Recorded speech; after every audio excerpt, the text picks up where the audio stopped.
ब्रह्मांड कांपता है। सृजन से पहले विनाश था। इस विनाश के हृदय में शक्ति निहित है, कच्ची, अदम्य और परम। यह महाकाली और काल भैरव का क्षेत्र है। वो संहारक हैं, विनाशक हैं, फिर भी उनके भयानक रूपों में ही सृजन का सार छिपा है। उन्हें समझना अस्तित्व के चक्र को समझना है। महाकाली डार्क मदर उग्र स्त्री ऊर्जा का अवतार है। वो निर्दोषों की रक्षक, राक्षसों की संहारक है। काल भैरव भयानक रक्षक, समय और परिवर्तन के स्वरूप हैं। वो पवित्र के रक्षक, दुष्टों को दंड देने वाले हैं। साथ में वो अस्तित्व के द्वैत का प्रतिनिधित्व करते हैं, सृजन और विनाश का निरंतर नृत्य। वो ताकतें हैं जो हमारे ब्रह्मांड को आकार देती हैं, हमें याद दिलाती हैं कि अंधकार के सामने भी अपार शक्ति है। आइए हम उनके मिथकों, किंवदंतियों और रीति रिवाजों में उतरें। इन शक्तिशाली देवताओं को घेरे हुए रहस्यों को उजागर करते हैं, क्योंकि उनकी कहानियों में ही हमारी अपनी क्षमता को समझने की कुंजी है, भीतर की शक्ति को अपनाने के लिए। वो युद्ध के मैदान से उठती है, भयानक सुंदरता की एक दृष्टि।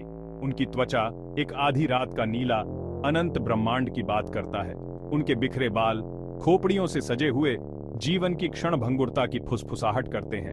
अपनी कई भुजाओं में वो विनाश के अस्त्र शस्त्र धारण करती हैं। हर एक मृत्यु पर उसकी शक्ति का प्रतीक है।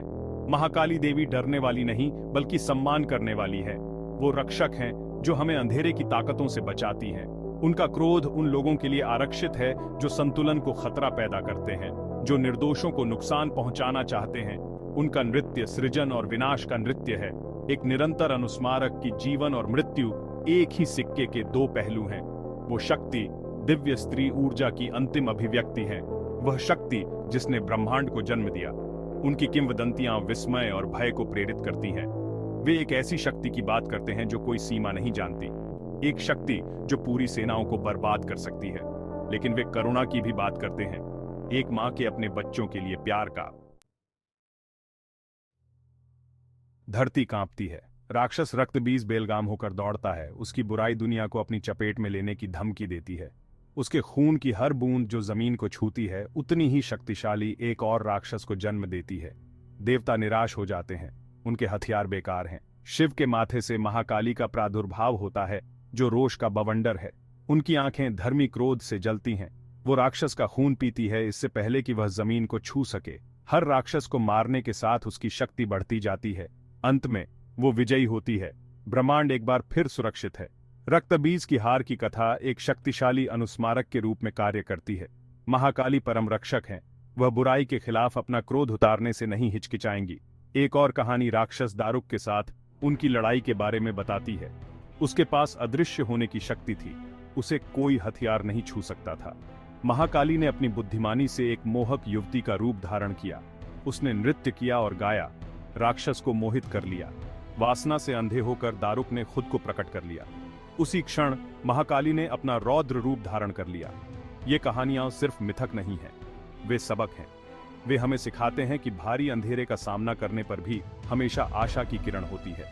हमारी रक्षा के लिए महाकाली हमेशा रहेंगी, हमें केवल आस्था रखने की जरूरत है।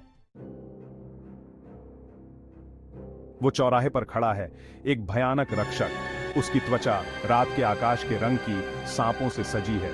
उसकी आंखें भीतर की आग से जल रही हैं। अपने हाथों में वो ऐसे हथियार रखता है जो वास्तविकताओं को चकनाचूर कर सकते हैं। यह काल भैरव हैं, समय के स्वामी। वो शिव अपने सबसे उग्र और विनाशकारी रूप में है, समय के अथक मार्च का अवतार। वो न केवल अंत का बल्कि शुरुआत का भी प्रतिनिधित्व करता है, क्योंकि विनाश के भीतर ही सृजन का बीज निहित है। काल भैरव एक ऐसे देवता हैं जिनसे डरना और उनका सम्मान करना दोनों है। वो पवित्र के रक्षक, दुष्टों को दंड देने वाले हैं। उनका क्रोध पौराणिक है, लेकिन उनका न्याय भी है। उनकी उपस्थिति विस्मय को प्रेरित करती है। वो हमें याद दिलाते हैं कि समय एक अनमोल वस्तु है, इसे बर्बाद नहीं करना है। हमें अपना जीवन पूरी तरह से जीना चाहिए, हर पल को गले लगाना चाहिए, क्योंकि समय किसी का इंतजार नहीं करता। उनकी किंवदंतियां पाठों से भरी हैं। उनके क्रोध, उनके न्याय और निर्दोषों की रक्षा के प्रति उनके अटूट समर्पण की कहानियां। काल भैरव को समझना समय की चक्रीय प्रकृति को समझना है, यह समझने के लिए कि अंत भी शुरुआत है। भाग 5, शिव का प्रकोप। भैरव की उत्पत्ति की कहानी का अनावरण। देवता कांप उठे। ब्रह्मा ने अपनी शक्ति के नशे में चूर होकर शिव का अनादर करने का साहस किया। क्रोधित होकर शिव ने एक भयानक रूप धारण किया। उनके माथे से काल भैरव का उदय हुआ। उनकी आंखें दिव्य रोष से जल रही थीं। भैरव ने अपने क्रोध में ब्रह्मा का तीनों लोकों में पीछा किया। वह शिव के क्रोध का अवतार था, अजेय और भयानक। अंत में उसने ब्रह्मा को पकड़ लिया और एक ही झटके में उसका एक सिर काट दिया।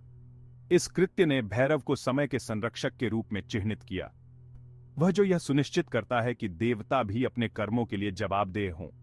यह एक अनुस्मारक है कि कोई भी स्वयं निर्माता भी कर्म के नियमों से ऊपर नहीं है। कटा हुआ सिर भैरव के हाथ से चिपक गया, जो उनके कार्यों का लगातार अनुस्मारक था।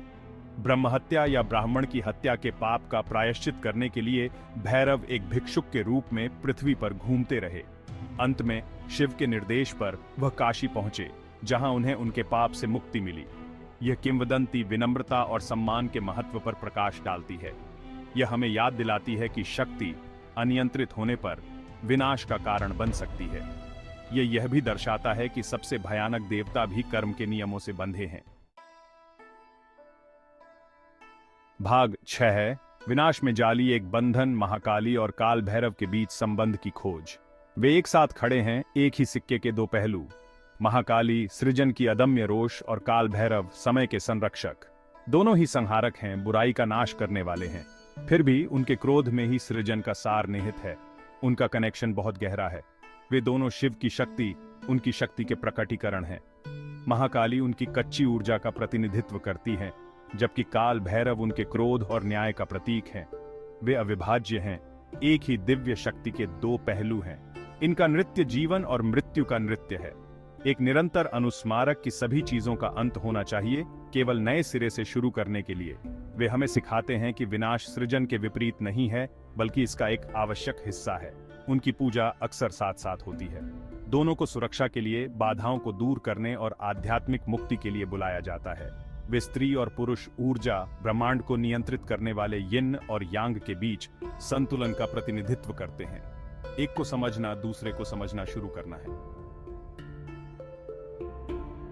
भाग 7 शक्ति का मार्ग, पूजा के तरीकों को समझना। शक्ति का मार्ग कमजोर दिल वालों के लिए नहीं है। महाकाली और काल भैरव जैसे देवताओं से संपर्क करने के लिए साहस, अनुशासन और अटूट विश्वास की आवश्यकता होती है। इनकी पूजा कोई साधारण बात नहीं है। यह पूर्ण समर्पण और भक्ति की मांग करता है। इन शक्तिशाली देवताओं से संपर्क करने के कई रास्ते हैं। विस्तृत अनुष्ठानों से लेकर सरल प्रार्थनाओं तक सबसे महत्वपूर्ण तत्व है ईमानदारी।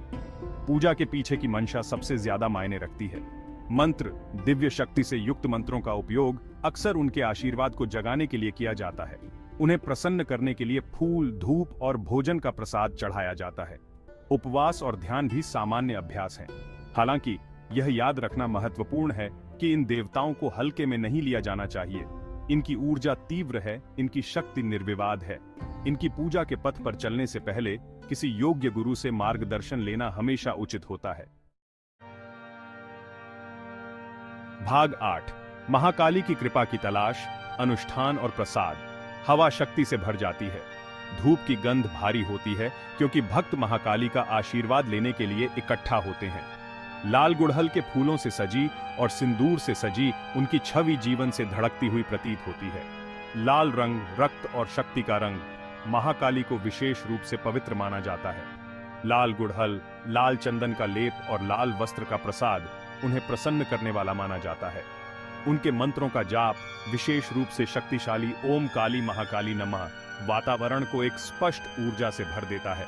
पशु बलि, हालांकि विवादास्पद है, कुछ तांत्रिक परंपराओं का भी हिस्सा है। ऐसा माना जाता है कि प्राणों की आहुति, अंतिम बलिदान देवी को प्रसन्न करता है और उनका आशीर्वाद दिलाता है। हालांकि महाकाली को दिया जाने वाला सबसे महत्वपूर्ण प्रसाद भौतिक नहीं, बल्कि आध्यात्मिक है। यह अपने अहंकार, अपने भय और असुरक्षाओं की भेंट है।